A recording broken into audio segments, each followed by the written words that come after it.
E allora ci siamo in vasca con questa staffetta 4x50 stile libero maschile.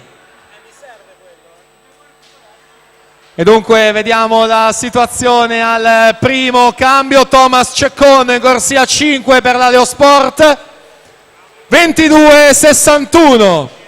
The Hacker Team con Fabio Lombini 23,54. Piave Nuoto con Guernier 23,67. In acqua i secondi frazionisti, Creazzo per la Leosport, Gobbo per il The Hacker Team.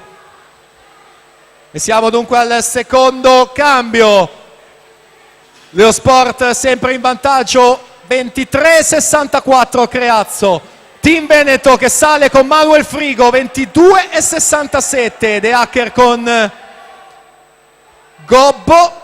The Hacker Team 23,20. Ma siamo già all'ultimo cambio, si completa anche la terza frazione. The Hacker in corsia 4 con Pignatti, 22,44. Team Veneto seconda posizione con Guidolin e poi la Leosport.